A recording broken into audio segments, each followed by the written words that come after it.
All I heard yesterday was the outrage, and I mean outrage, about how could Tony Dungy rank Tom Brady number 6 on the all-time greatest quarterbacks list. Like, are you kidding me? How could you do such a dirty thing, Tony Dungy? You're just mad because he beat you. You just don't know the NFL anymore. You're just an old school coach. You're not used to the nuances.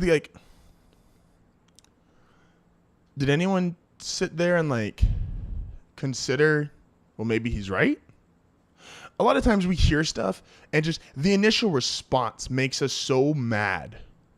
The initial response just makes us so mad we don't even want to look at anything else, right? Like, take our current president.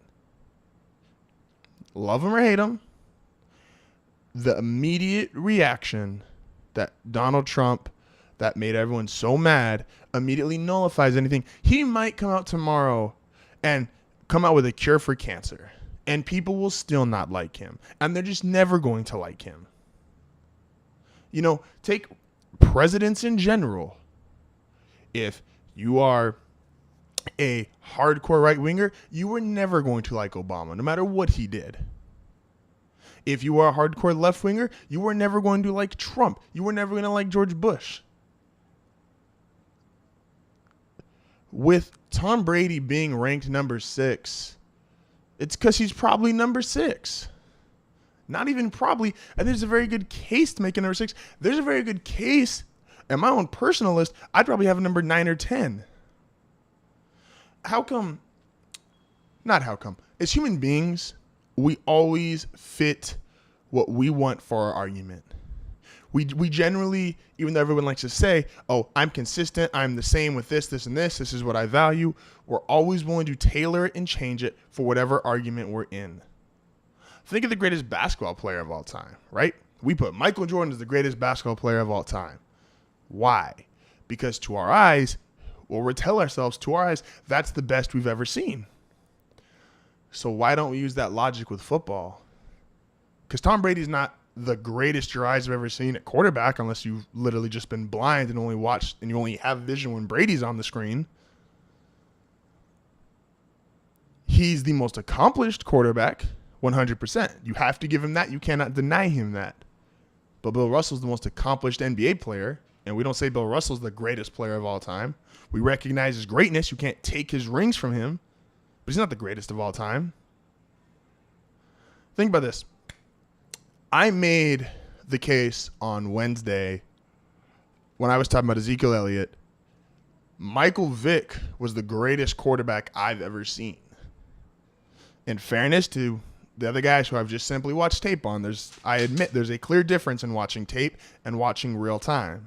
There's just certain narratives and certain things you really don't have context on watching tape. To me, Michael Vick was the best quarterback I've ever seen. I've never seen a guy be able to simply throw a ball that well, even if he did have his inaccuracy problems. Simply being able to throw 50 yards, zip it 40, 50 yards on the run, be the fastest player in the league at quarterback. Like, there was just assets and tools he had that showed he was the best player on the field. He was the best quarterback I've ever seen. Pre-Michael Vick, from what everyone tells me, the example before that is John Elway. This is not my Bronco bias, because that's coming up later in the show. But I've heard from a whole bunch of old people watching Elway during his younger days at Stanford and when he first came to the NFL, it was unlike anything they had ever seen. He was athletic.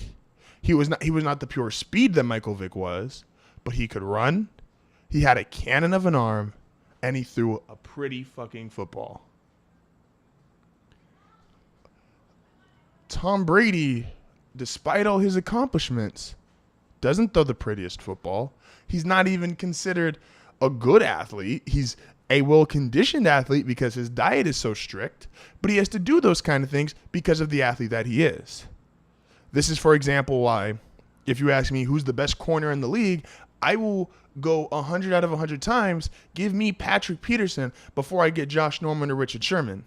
Why? Because Josh Norman and Richard Sherman, as great a players as they've made themselves, they have simple physical, their limits physically are different than Peterson's. Peterson wakes up as gifted as you've ever seen at the cornerback position.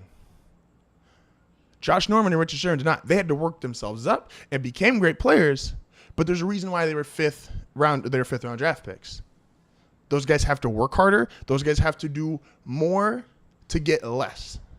It's a simple rule of life. I love those kind of players on a personal note. I love those kind of people on a personal note.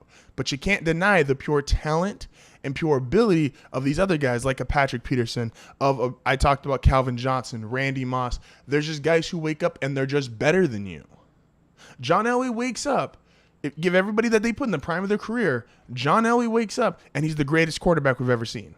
I would, once again, like I said, I would argue Michael Vick, but I'm probably not going to get that. I'm not going to win that argument simply because Elway's accolades far outweigh Vick's, and Vick's got a whole different persona around him, especially now. It's not a matter of, oh, he is the most accomplished, he has the most this. It is who is the best to ever do it. And you take guys like John Elway, you take guys like Peyton Manning, you take guys like Aaron Rodgers, Steve Young. They were better than Brady. They are better than Brady. Like I said, Aaron Rodgers is probably, you can make a case, he's the other guy I would argue, you can make a case he should be number one. I think he's probably right up there with Vick because he is probably not quite the arm talent that Elway was. But he is a better athlete. He runs better than Elway. You get Peyton Manning, who he's on that list simply because, in my opinion, and I think another guy who should have been rated higher, is Peyton Manning and Warren Moon probably threw the prettiest football we've ever seen. But no one's ever going to say Warren Moon's the greatest quarterback of all time. People give Manning, put him in the conversation, but almost no one says he's number one. Once again, we give Michael Jordan credit for being the greatest basketball player of all time because we say that's what our eyes showed us. That's what his skill level was. Yet with quarterbacks, we're just like, nope, it's only accomplishments. If he didn't win a Super Bowl, he's just not as good as the other guy. You know, I bring up Dan Marino. He's the easy one to go to. Never won a Super Bowl does not mean that the other guys who have won Super Bowls are better than Dan Marino. They're just not. John Elway is every right to be number one, and Tom Brady probably isn't even as high as number 6.